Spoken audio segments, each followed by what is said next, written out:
Existe uma realidade de riqueza material que nos escraviza. Uma riqueza que nos tira a paz, uma riqueza que nos tira a tranquilidade. E no mundo de hoje, a gente que vai atendendo as pessoas, vai conversando, ouvindo um, ouvindo o outro, as pessoas estão mais preocupadas em adquirir, e estão menos preocupadas em adquirir os bens espirituais, de conquistar o céu, de buscar as coisas do alto. A pessoa faz um esforço tremendo para trabalhar, e ela precisa estudar, ela precisa trabalhar, se preparar, e que é importante, eu vou falar isso também aqui, um pouco mais abaixo, mas ela vive em função de trabalhar, comprar, comer, gastar, ela vive em função do ter. Aí esquece família, aí esquece filhos, aí esquece igreja, aí esquece Deus. Porque a pessoa vai se colocando no centro, em tudo. A pessoa vai se colocando no lugar de Deus, porque ela vai se achando, acha que ela se basta, às vezes pelas suas qualidades ou outras coisas semelhantes. Então a pessoa, ela vai se colocando no lugar de Deus e ela começa a viver em função do ter somente e esquece de ser. Vive em função daquilo que ela está adquirindo. Só que a pessoa que é assim, meus irmãos, a pessoa nunca é feliz. A pessoa vai, trabalha, compra, e aí logo depois tem que trocar, e troca a televisão, e troca sofá, e troca de carro. Fica feliz uma semana, um mês. Passou aquele tempo, passou aquela afobação ali das coisas novas, aquilo que ela adquiriu, começa novamente a falta de sentido na vida. Agora eu preciso ir comprar um sapato novo. Uma vez eu conversei com uma pessoa que tinha 80 pares de sapato. Olha que beleza. Dava mais do que 2 por dia. 80 pares de sapato. A pessoa só tem 2 pés, para que 80 pares de sapato? Mas é a necessidade de querer ter, de querer acumular coisas. E o pior é quando a pessoa adquire o dinheiro passando por cima de pessoas, às vezes no trabalho, na empresa onde atua, ou um dinheiro injusto da corrupção, que no nosso país quase não tem corrupção, né? A cada dia aparece um novo escândalo, e parece que nós vamos acostumando com isso também, e quando chega na época da eleição, nós votamos nas pessoas que continuam roubando. Nós votamos nas pessoas que continuam fazendo leis contra os princípios da igreja. Parece que nós esquecemos as coisas muito rápido. E aí vem um escândalo de corrupção, encobre outro e tudo mais. Por quê? Porque essa necessidade de querer ter, de querer acumular coisas, de querer ter coisas. Mas existe também, meus irmãos, uma riqueza espiritual. Mas uma riqueza espiritual que ela pode ser boa, como ela pode ser ruim. Por quê? Aquela pessoa que está na igreja, que está na caminhada, que talvez até venha na missa aqui na Canção Nova, ou participa na comunidade, é do grupo de oração, ou é de uma pastoral, e a pessoa se acha melhor do que os outros, a pessoa acha que o grupo dela é melhor do que os outros. Não, imagina, eu sou da carismática, ainda fala assim, eu sou da carismática, e o fato dela ser da carismática, ela acaba criticando os outros da pastoral da sobriedade, da pastoral da criança, ou de pastoral da saúde e assim por diante. Ou o contrário, não, eu sou da pastoral da saúde, a minha pastoral é mais organizada, lá a gente é mais equilibrado, lá a gente não é meio doido como esses carismáticos, e acaba se comparando. E o pior é quando nós acabamos criticando também outros irmãos. Olha o evangelho de hoje. O evangelho de hoje são 3 versículos apenas, e termina assim: quem não é contra nós, é a nosso favor. Os discípulos queriam proibir aquelas pessoas que estavam usando o nome de Jesus ou pregando o nome de Jesus, mas eles queriam proibir, porque eles também estavam ali com um orgulho espiritual, de se achar melhor do que os outros, de se achar os mais importantes. E aí que Jesus diz: quem não é contra nós, é a nosso favor. Isso deve servir como lição para cada um de nós. Nós que às vezes nos achamos melhores do que os outros, ou às vezes aquela pessoa que diz assim: não, eu sou católico. Tá ótimo, você é católico, mas viva então a sua catolicidade. De nada adianta nós temos um censo lá, são tantos porcentos de católicos que tem no Brasil. Somos dos países mais católicos do mundo. Mas se eu não vivo a minha experiência de fé, se eu não coloco em prática aquilo que eu recebo, objetivamente, meus irmãos, nós temos todos os meios e meios mais fáceis para a nossa salvação.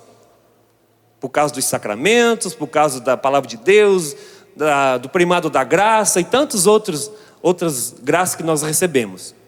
Mas se eu não colocar em prática aquilo que eu recebo, por isso que objetivamente nós temos os meios são mais fáceis para nós, mas subjetivamente depende de cada um de nós, depende de mim, depende de você aceitar ou não, porque senão nós acabamos criticando outros grupos, outras denominações, nos achando melhores, nos achamos mais importantes, só que isso não resolve.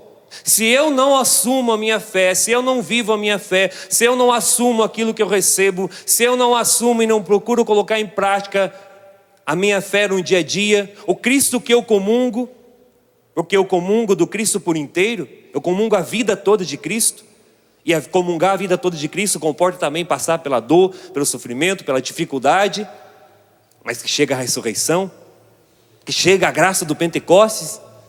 Se eu não vivo a minha fé nessa integridade, eu também posso me tornar uma pessoa orgulhosa espiritualmente. Mas existe também uma riqueza espiritual que todos nós somos chamados a adquirir, a buscar as coisas do alto, a acumular os bens espirituais da nossa vida, a nos prepararmos para o encontro com o nosso Senhor, meus irmãos.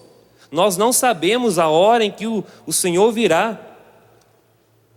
Não passai de uma neblina que se vê por um instante e logo desaparece. Não sabeis nem mesmo o que será da vossa vida amanhã. Essa é a nossa realidade.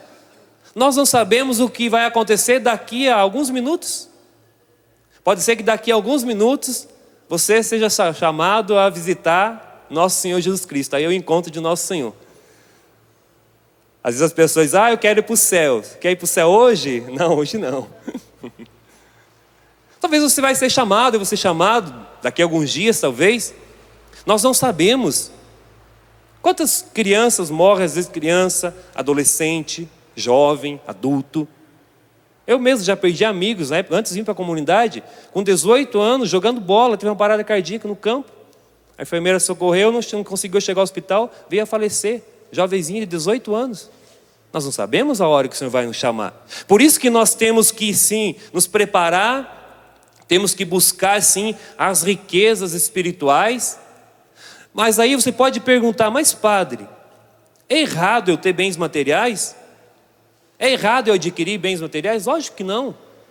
Porque vai dizer aqui, num comentário que eu peguei, a questão não é o quietismo, nem a passividade, mas a integridade da nossa conversão a Deus, com o coração, mente e a nossa força.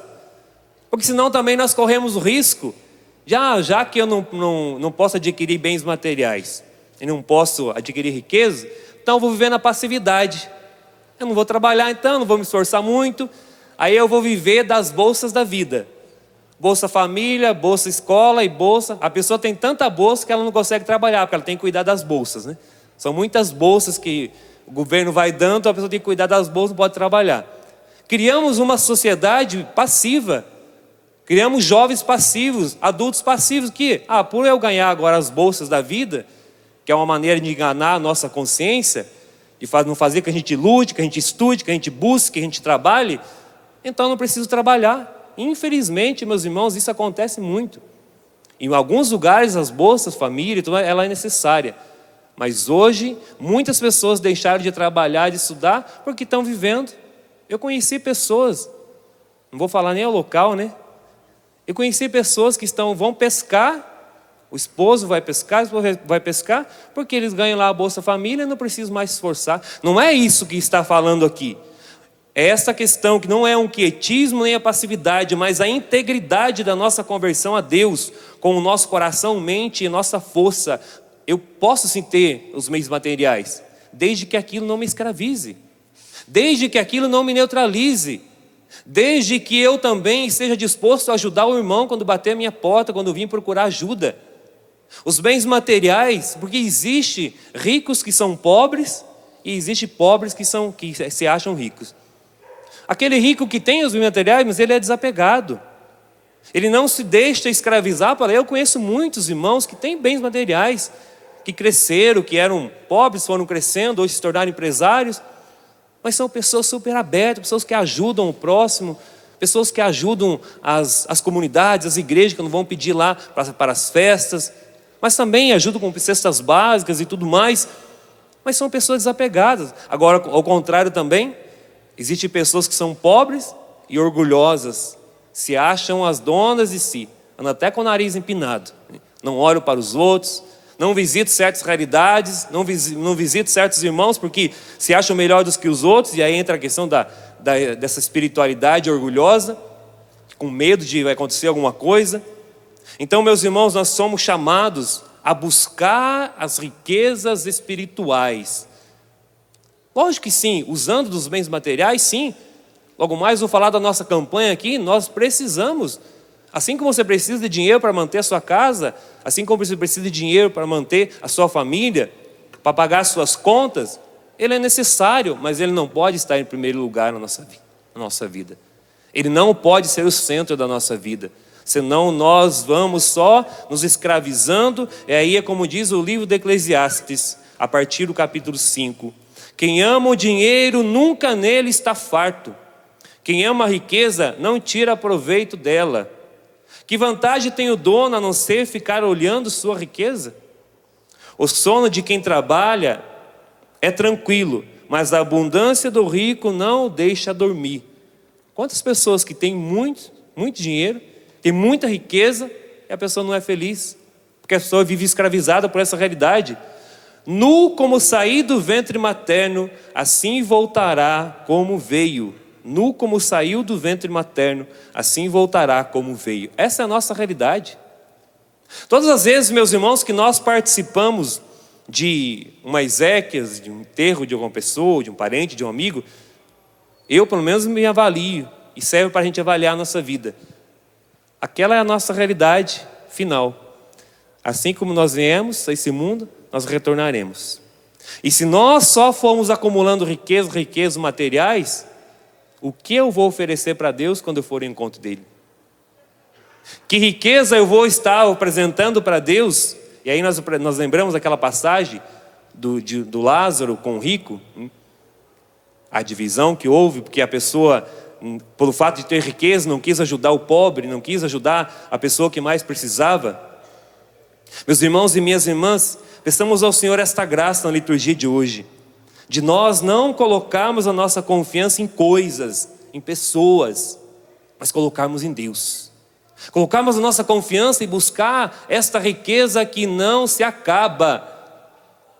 Meu irmão e minha irmã, você que está aqui, você que está em casa, às vezes nós queremos dar muitas coisas para os nossos filhos.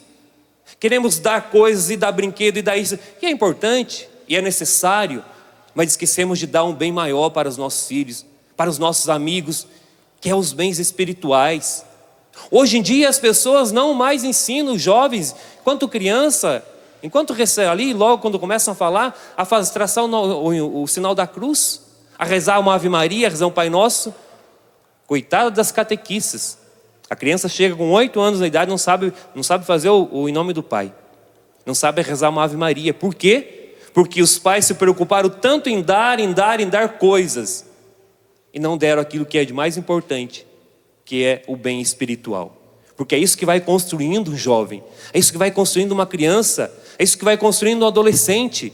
É oferecer, nós que estamos aqui, se eu fosse pegar os testemunhos dos irmãos que estão na comunidade, todos nós, a nossa base de família, de espiritualidade, de oração do terço, as pessoas perderam esta realidade, desta riqueza espiritual, de rezar em família. Não se reza mais, nem sequer se reza, e muito menos em família.